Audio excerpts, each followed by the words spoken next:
വളമൊക്കെ ആണെങ്കിൽ നമുക്ക് ഉപയോഗിക്കാം. പക്ഷെ നമ്മൾ ലാർജ് സ്കെയിലിൽ നമ്മൾ വ്യാവസായികപരമായിട്ടാണ് ചെയ്യണമെങ്കിൽ ഒരു കാരണവശാലും നമുക്ക് ജൈവവളം ചെയ്ത് വിജയിക്കാൻ പറ്റത്തില്ല.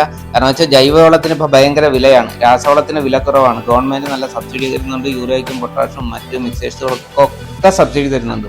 അപ്പോൾ അതുകൊണ്ട് നമുക്ക് സുലഭമായിട്ട് ഉപയോഗിക്കാനും സാധിക്കും. ഞാൻ രാസവളം ഉപയോഗിക്കുന്നുണ്ട്. ജൈവവളം ഉപയോഗിക്കുന്നവരും എല്ലാവരും ഉപയോഗിക്കുന്നത് 13-13-13 അതുപോലുള്ള പിന്നെ ഹൈടെക് വളങ്ങളാണ്. അതായത് ഹോർമോൺ ടൈപ്പുള്ള ട്രിപ്പിൽ കൊടുക്കാൻ പറ്റിയ വെഞ്ചുറിയിൽ കൊടുക്കുന്ന വളങ്ങളാണ് കൊടുക്കുന്നത്. പക്ഷെ പലരും അത് ജൈവവളമാണെന്ന് ധരിച്ചൊക്കെ പറയുന്നുണ്ട്.